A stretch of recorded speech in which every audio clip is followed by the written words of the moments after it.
Hello बच्चों, आपका अपने ट्यूटर टॉक चैनल में स्वागत है। इस वीडियो को देखने की आपको 4 बेनिफिट मिलेंगे। कॉनकेव मिरर क्या होता है उसके बारे में डिटेल में जानकारी, कॉनकेव मिरर के रे डायग्राम ड्रॉ करने के रूल्स क्या है वो भी इस वीडियो में आपको बताए जाएंगे। और ऑब्जेक्ट की डिफरेंट 6 पोजीशन है, ऑब्जेक्ट की अलग अलग पोजीशन पर होने पर इमेज कहाँ पर बनेगी उसके बारे में भी इस वीडियो में बताया जाएगा। और एग्ज़ाम में इससे रिलेटेड कैसे इंपॉर्टेंट क्वेश्चन पूछे जाते हैं उनके बारे में डिस्कशन की जाएगी। तो यह वीडियो आपके लिए बहुत इंपॉर्टेंट होने वाली है, तो इसलिए इसे कंप्लीट देखिएगा। रे डायग्राम ड्रॉ करने के लिए हमें कॉनकेव मिरर के बारे में क्या क्या जानकारी होनी चाहिए उसके बारे में पहले आपको बताते हैं। तो ये प्रिंसिपल एक्सिस है और यहाँ पर कंपास को मैंने 6 सेंटीमीटर ओपन कर रहा हूँ। आप अपनी मर्जी से 8 सेंटीमीटर 10 सेंटीमीटर ओपन कर सकते हैं। और यहाँ पर किसी पॉइंट को सेंटर मानकर कुछ इस तरह से आर्क को ड्रॉ कर लिया। और जिस पॉइंट को सेंटर मैंने माना था यहाँ से उसको मार्क कर देंगे ऐसे, कंपास यहाँ पे सुई रखकर, नीडल यहाँ पर। तो ये सेंटर पॉइंट है कॉनकेव मिरर का। और मिरर के मिड पॉइंट को पोल यानी कि पी कहते हैं। सी का मतलब होता है सेंटर ऑफ कर्वेचर। और पी और सी के मिड पॉइंट को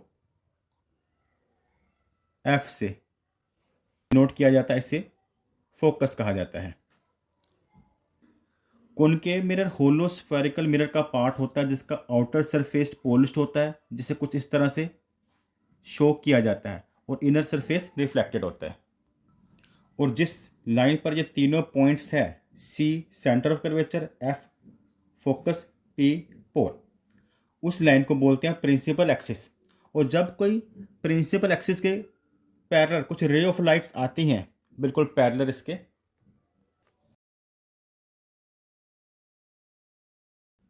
यानी कि ये अब जो ग्रीन लाइन है जैसे प्रिंसिपल एक्सिस का है उसके पैरेलल कुछ रे ऑफ अगर लाइट्स आ रही हैं तो वह इस मिरर से टकराएंगी पहले, यानी कि आफ्टर रिफ्लेक्शन, या कहाँ पर जाएंगे ये देखेंगे।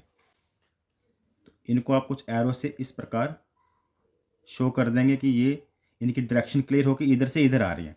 और आफ्टर रिफ्लेक्शन यह फोकस पर मीट होती हैं,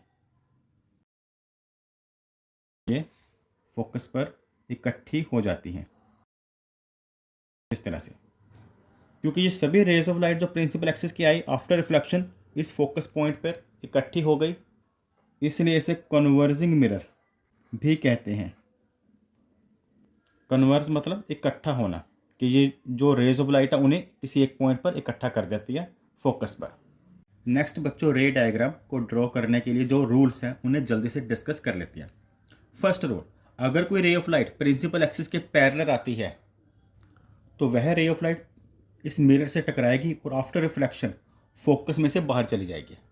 जैसे दीवार की तरफ कोई बॉल हम फेंके तो टकराने के बाद वापस आती है ना, वैसे ही इस रे डायग्राम में ये जो रे ऑफ लाइट है इस ग्रीन लाइन प्रिंसिपल एक्सिस के पैरेलल आई और आफ्टर रिफ्लेक्शन ये फोकस में से बाहर जाती है। फर्स्ट रूल हो गया ये। सेकंड रूल, अगर कोई ray of light centre of curvature से आती है, मान लीजिए कोई रे ऑफ लाइट आ रही है जो कि सेंटर ऑफ कर्वेचर में से पास होकर आ रही है, तो यह जिस पाथ से आती है उसी पाथ में वापस चली जाएगी। यानी कि अगर इस डायरेक्शन से आई है तो टकराने के बाद इसी डायरेक्शन में वापस जाएगी। नेक्स्ट रूल है कि अगर कोई रे ऑफ लाइट फोकस में से आती है, यानी कुछ इस तरह से टेढ़ी, ये मान लीजिए कुछ इस तरह से फोकस में से आ रही है, तो रिफ्लेक्शन के बाद ये वापस कैसे जाएगी, बिल्कुल उस प्रिंसिपल एक्सिस के पैरेलल। जो ग्रीन लाइन है प्रिंसिपल एक्सिस है, ये बिल्कुल आफ्टर रिफ्लेक्शन उसके पैरेलल बैक चली जाती है। नेक्स्ट रूल है कि लास्ट रूल, अगर कोई रे ऑफ लाइट पोल पे टकराती है तो जिस एंगल से वह पोल पर टकराएगी, जैसे यहाँ पर मानिए इस पॉइंट पे ये ऐसे टकरा रही है, तो जिस एंगल से भी ये यहाँ पर टकराएगी उसी एंगल से यह वापस चली जाएगी। कहने का मतलब जो जब रे आई उस एंगल को हम एंगल ऑफ इंसिडेंट कहते हैं, और जिस एंगल से रे वापस गई उसी एंगल ऑफ रिफ्लेक्शन कहते हैं। Angle of I equal to होगा एंगल ऑफ आर। तो ये 4 रूल्स है रे डायग्राम के, मैं दोबारा से बता देता हूँ। अगर कोई रे पैरेलल आती है तो फोकस से बाहर, अगर फोकस से आती है तो पैरेलल बाहर, अगर सेंटर ऑफ कर्वेचर से आती है तो उसी डायरेक्शन में वापस। नेक्स्ट, ये पोल पर जिस एंगल से टकराती है उसी एंगल से यह वापस आती है। फर्स्ट रे डायग्राम हम ड्रॉ करते हैं। First case, when object is placed between pole and focus. तो 6 सेंटीमीटर, मैं कंपास को ओपन कर लेता हूँ यहाँ पर। आपकी चॉइस, आप कितना ओपन करना चाहते हैं। आप 8 सेंटीमीटर, 10, 12, कम से ज़्यादा खोल सकते हैं। तो यहाँ पे 6 सेंटीमीटर ओपन करके मैंने कुछ इस तरह से कॉनकेव मिरर ड्रॉ कर लिया। और जहाँ पर मैंने सेंटर कैसे फाउंड करूँगा, उसी उतने कंपास खोल कर यहाँ पे मार्क कर दूंगा। ये सेंटर होगा 6 सेंटीमीटर की दूरी पर, और 3 सेंटीमीटर की दूरी पर, और 3 सेंटीमीटर की दूरी पर क्या है, फोकस। तो ये सी, ये एफ, और ये पी, और ये आउटर साइड मैंने शेड कर दिया। फर्स्ट केस में मैंने ये डायग्राम ड्रॉ किया है, बाकी मैं इतना डायग्राम ड्रॉ तो मैं पहले से करके रखूँगा। ठीक, अब हमारे 6 केस बच्चों कौन कौन से बन सकते हैं।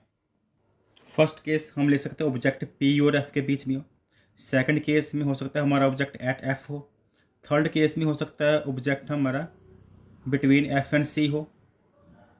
फोर्थ केस में सी पर हो। फिफ्थ केस में बियॉन्ड सी, और लास्ट केस में हो सकता है ऑब्जेक्ट एट इन्फिनिटी हो।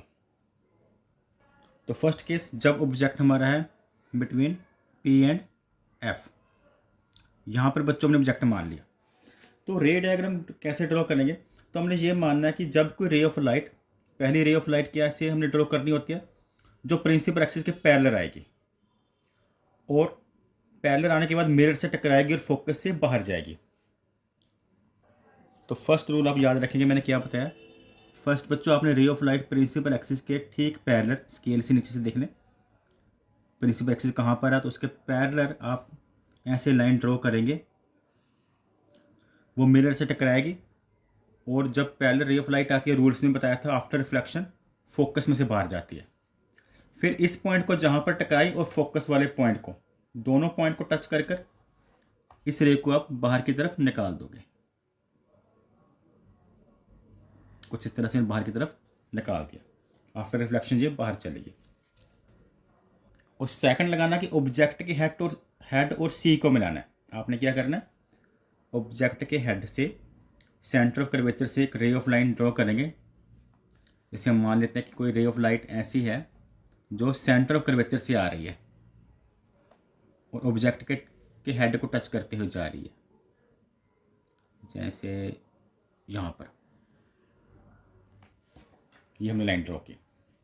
अब जहाँ पर भी ये दो लाइनें हैं, सेकंड लाइन कौन सी थी, जो सी और ऑब्जेक्ट के हेड से एरो को टच करके गई है, ये कहाँ पर मिलेगी, नीचे तो ये मिल नहीं सकती क्योंकि इनका डिस्टेंस बढ़ रहा है। ये ऊपर की तरफ ही मिल सकती है, जैसे जैसे ऊपर दोनों रेस जा रही हैं इनका डिस्टेंस कम होता जा रहा है। Appear to meet behind the mirror, ये दिखेगी। तो जब बिहाइंड द मिरर हमें रे ऑफ लाइन ड्रॉ करनी पड़े तो हम उसे डॉटेड लाइन ड्रॉ करते हैं। तो दोनों लाइन्स को हम कुछ इस तरह से पीछे की तरफ बढ़ाएंगे, और जहाँ पर ये दोनों रेस ऑफ लाइट आपस में मिलेंगी वहीं पर इमेज बनेगी। तो जहाँ पर दोनों लाइट मीट करेंगी उस पॉइंट से प्रिंसिपल एक्सिस तक हमने लाइन ड्रॉ करनी है कुछ इस तरह से, तो ये इमेज बन गई। आप ऑब्जेक्ट के नेम को अगर ए बी देते हो तो इमेज के नेम को आप ए डैश बी डैश दोगे। अगर इसकी पोजीशन लिखें तो बिहाइंड द मिरर। अगर नेचर की बात करते हैं virtual and erect. Virtual and erect क्यों, जब इमेज बिहाइंड द मिरर बनती है, जब मिरर के बीच में दिखाई देती है तो उसे हम वर्चुअल कहते हैं, और ये सीधी दिख रही है इसलिए इरेक्ट, वर्चुअल एंड इरेक्ट। अगर इसके साइज़ की बात करें तो इसका साइज़ ऑब्जेक्ट के साइज़ से बड़ा है, लार्जर देन ऑब्जेक्ट। तो आपने ये 3 इमेज के बारे में उसके लिखना है, उसका पोजीशन के बारे में, उसके नेचर के बारे में और साइज़ के बारे में रे डायग्राम ड्रॉ करने के बाद। सेकंड केस हम करते हैं व्हेन ऑब्जेक्ट ऑन फोकस। तो next when object at focus. अब हम फोकस पर ऑब्जेक्ट ड्रॉ कर रहे हैं। तो यहाँ पर बच्चों ऑब्जेक्ट है ऑन फोकस, तो रूल वही जो इसमें अप्लाई किए थे। पहले जो रे ऑफ लाइट है वह प्रिंसिपल एक्सिस के पैरेलल आएगी, इसके हेड को टच करती हुई जाएगी। जैसे ये प्रिंसिपल एक्सिस के बिल्कुल पैरेलल लाइन में ड्रॉ कर रहा हूँ,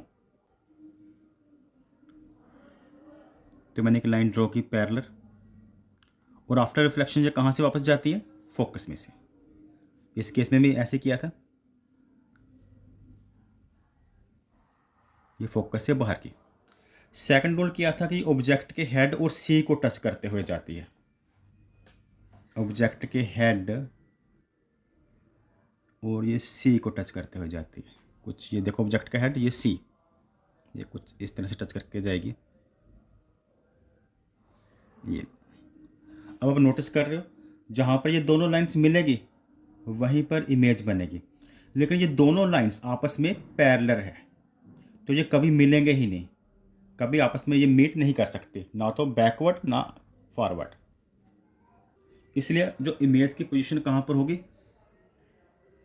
इन्फिनिटी। तो आप लिखोगे यहाँ पर पहले इमेज की पोजीशन, एग्जाम में लिख कर आना कि एट इन्फिनिटी है। उसके बाद इसके नेचर, जब भी यह मिरर के सामने बने तो हम लिखते होते हैं real and inverted. Real inverted मतलब उल्टी, क्योंकि ये प्रिंसिपल एक्सिस के नीचे बन रही है। अगर इसके साइज की बात करें तो काफ़ी ये डाउनवर्ड लाइंस जा रही हैं, तो हाईली मैग्नीफाइड, हाईली मैग्नीफाइड। तो थर्ड केस है बच्चों, when object placed between principal focus and centre of curvature. पहले ऑब्जेक्ट पी और एफ के बीच में था, थोड़ा सा पीछे गया, एफ पर आ गया, अब थोड़ा सा और पीछे गया, एफ और सी के बीच में आ गया। अब इसकी फॉर्मेशन ऑफ इमेज करेंगे तो वही रूल्स, पहले प्रिंसिपल एक्सिस के, ये ब्लू लाइन जो है, प्रिंसिपल एक्सिस के पैरेलल रे ऑफ लाइट आएगी जो कि ऑब्जेक्ट के हेड को टच करती हुई टकराएगी और फोकस से बाहर। तो यहाँ से एक लाइन आई, इससे टकराई, शो कर देते कि इधर से इधर आ रही है, और फिर फोकस में से इस तरह से ये बाहर चलेगी। नेक्स्ट हमने क्या करना होता, ऑब्जेक्ट के हेड और सी को मिलाया था, ऑब्जेक्ट के हेड और सी को, यहाँ भी ऑब्जेक्ट के हेड और सी को मिलाएंगे, ऑब्जेक्ट के हेड और सी को मिलाएंगे कुछ इस तरह से। और जहाँ पर देखो ये दोनों लाइन मीट कर गई, यहाँ पर इस डॉट पर ये मीट कर रही है, तो यहाँ से प्रिंसिपल एक्सिस की तरफ हम लाइन ड्रॉ कर देंगे। ऊपर बच्चों ये जो लाइन है इस मिरर से टकराएगी, मिरर को और बड़ा कर दूँ मैं यहाँ से, और नीचे जहाँ पर ये मीट करेगी वहीं पर इमेज बनेगी। तो यहाँ पर इमेज बन गई। अब इसकी पोजीशन देखो तो जो बियॉन्ड सी यानी कि beyond the centre of curvature बनी है, यह मिरर के सामने और उल्टी बनी है, रियल एंड इन्वर्टेड। और इसका जो साइज़ है यह ऑब्जेक्ट से बड़ा है। ऑब्जेक्ट को चलो अगर मैं ए बी का नेम दूं तो इमेज को हम ए डैश बी डैश का नेम दे सकते हैं। लार्जर देन ऑब्जेक्ट, जो इमेज है यह ऑब्जेक्ट से बड़ी है। नेक्स्ट केस है when object at centre of curvature, जब ऑब्जेक्ट सी पर हो। पहले अभी किया एफ और सी के बीच में, अब थोड़ा सा और पीछे ऑब्जेक्ट ले आते हैं, ऑब्जेक्ट एट सी। तो यह केस बच्चों को अक्सर थोड़ा सा मुश्किल लगता है ड्रॉ करना। देखो object at centre of curvature draw किया है, तो रूल्स तो बच्चों वही है कि पहले इसके हेड से जाएगी प्रिंसिपल एक्सिस के पैरेलल रे ऑफ लाइन, तो ये, और आफ्टर ये रेस ऑफ लाइट आई है, कॉनकेव मिरर से टकराई, आफ्टर रिफ्लेक्शन फोकस में से बाहर आएगी, बाहर आ जाती है। ठीक, एक तो सेकंड हम क्या करते थे, ऑब्जेक्ट के हेड और सी को मिलाते थे। अब ऑब्जेक्ट तो है सेंटर ऑफ कर्वेचर पर, तो यहाँ से सी को कैसे मिलाएं? तो एक हमने रूल, टोटल 4 रूल किए थे स्टार्टिंग में वीडियो के। तो एक रूल किया था कि अगर कोई रे ऑफ लाइट फोकस में से आती है तो आफ्टर रिफ्लेक्शन प्रिंसिपल एक्सिस के पैरेलल हो जाती है। कहने का मतलब अगर कोई रे ऑफ लाइट यानी कि ऑब्जेक्ट के हेड से फोकस में से अगर कोई रे ऑफ लाइट हम पास करते हैं यहाँ पर इस तरह से, तो ये टकराने के बाद कहाँ से वापस जाएगी? बिल्कुल इसके पैरेलल। ठीक है, तो ये ऐसे पैरेलल हो जाती है, और जहाँ पर भी ये दोनों रेस आपस में टकराती हैं वहीं पर इमेज बनती है। तो ये रेस जहाँ पर टकराई, अगर वहाँ से ड्रॉ करें तो आप देख रहे हैं ये सी के यहाँ पर टकराई है, बिल्कुल सी के सामने, सेंटर ऑफ कर्वेचर के सामने टकराई है। तो ऑब्जेक्ट की जो इमेज है वो सी पर ही बनेगी, उल्टी बनेगी। तो इसके पोजीशन के बारे में लिखेंगे कि एट सी, कि यह सी पर बनी है। नेचर रियल एंड इन्वर्टेड, जब भी मिरर के सामने बनेगी, उल्टी बनी है तो लिखेंगे रियल एंड इन्वर्टेड। और साइज़ देखें तो जितना साइज ऑब्जेक्ट का था उतना ही साइज इमेज का है। तो यहाँ पर इसका नेम दे सकते ए बी, इसको देंगे ए डैश और बी डैश। तो फिफ्थ केस है बच्चों, जब ऑब्जेक्ट बियॉन्ड सी हो, यानी कि ऑब्जेक्ट सी से परे। अभी सी पर रखा था, अब सी से भी थोड़ा दूर, तो यही कहीं पे रख देते हैं, तो यहाँ पे रख देंगे। तो वही केस कि पहले rays of light principal axis इस ग्रीन लाइन के पैरेलल आएगी। तो यहाँ पर हम कुछ इस तरह से ड्रॉ करेंगे, रेज आई और आफ्टर रिफ्लेक्शन कहाँ से जाएगी, फोकस में से। इस पॉइंट को और एफ पॉइंट को मिलाएंगे, ये ऐसे बाहर चलेगी। नेक्स्ट क्या था, ऑब्जेक्ट के हेड और सी को मिलाते होते थे। ऑब्जेक्ट के हेड और सी को, ऑब्जेक्ट का हेड और सी को अगर मैं मिलाता हूँ तो ऐसे ये लाइन जाती है, और जहाँ पर ये दोनों रेस आपस में कट करेंगी वहीं पर इमेज बनेगी। तो हमारी इमेज बन जाती है बिटवीन सी एंड एफ के यहाँ पर। तो ये ए बी तो है ऑब्जेक्ट और ये ए डैश और बी डैश है इमेज। तो इसकी पोजीशन के बारे में लिखेंगे बिटवीन सी एंड एफ, सी और एफ के बीच में बनी है, रियल एंड इन्वर्टेड है और इसका साइज छोटा है, स्मॉलर देन ऑब्जेक्ट। अब लास्ट जो सिक्स्थ केस है इसका, वो है व्हेन ऑब्जेक्ट एट इन्फिनिटी, जब ऑब्जेक्ट बहुत ज़्यादा दूर है। ऑब्जेक्ट की पोजीशन कहाँ पर है, इन्फिनिटी पर, अनंत पर। तो ऑब्जेक्ट तो शो नहीं करेंगे, तो क्या होता है, जो रेज ऑफ लाइट है प्रिंसिपल एक्सिस के पैरेलल आती है। तो ये ड्रॉ करना ज़्यादा मुश्किल नहीं होता, आपने सिंपल क्या करना, टू रेज ऑफ लाइट ऐसे, जैसे एक ऊपर से और एक नीचे से parallel ray of line draw कर दें कुछ इस तरह से। ये दो rays of light principal axis के पैरेलल आ रही हैं और आफ्टर रिफ्लेक्शन ये कहाँ से गुजरेंगी, फोकस से। ये लाइन जैसे फोकस से गुजरी और दूसरी ये लाइन फोकस से गुजरी और दोनों एफ पर मीट कर रही हैं। तो इसके बारे में लिख सकते हैं एट एफ, यह इमेज एफ पर बनी है, यानी कि डॉट साइज बनी है ये, रियल एंड इन्वर्टेड और हाईली डिमिनिश्ड। इसका जो साइज़ है ऑब्जेक्ट के मुकाबले बहुत ज़्यादा छोटा होता है। तो ये 6 केस हो गए डिफरेंट रे डायग्राम के ऑफ कॉनकेव मिरर। इसके रिगार्डिंग एक क्वेश्चन इंपॉर्टेंट पूछा जाता है कि when image formed virtual and erect, कि इमेज वर्चुअल एंड इरेक्ट कब बनती है इन कॉनकेव मिरर। तो आपका आंसर क्या होगा, when object is placed between pole and principal focus. तो देखिए केवल एक ही केस है जब ऑब्जेक्ट को प्रिंसिपल फोकस और पोल के बीच में रखा जाता है, तो जो इमेज होती है वर्चुअल बनती है, बाकी सभी केस में रियल एंड इन्वर्टेड है। नेक्स्ट ये भी क्वेश्चन पूछा जाता है कि when image is formed same size as object, कब इमेज का साइज ऑब्जेक्ट के साइज के इक्वल होता है। तो उसका आंसर होगा when object is placed at centre of curvature. तो इस केस में जब ऑब्जेक्ट सेंटर ऑफ कर्वेचर पर रखा जाता है तो इमेज का साइज ऑब्जेक्ट के साइज के इक्वल ही बनता है और रियल एंड इन्वर्टेड होता है। और अगर आपसे पूछा जाता है कि इमेज एट इन्फिनिटी कब बनती है, तो when object is placed at principal focus, जब ऑब्जेक्ट को प्रिंसिपल फोकस पर रखा जाता है तो इमेज एट इन्फिनिटी बनती है। और अगर एग्जाम में क्वेश्चन पूछा जाता है व्हाट इज फोकल लेंथ, तो distance between pole and focus, जो पोल और प्रिंसिपल फोकस के बीच का डिस्टेंस होता है उसे हम फोकल लेंथ कहते हैं। अगर आपको यह वीडियो पसंद आई हो तो यह वीडियो दोस्तों के साथ शेयर करें, वीडियो को लाइक करें और चैनल को सब्सक्राइब करें। Thanks for watching.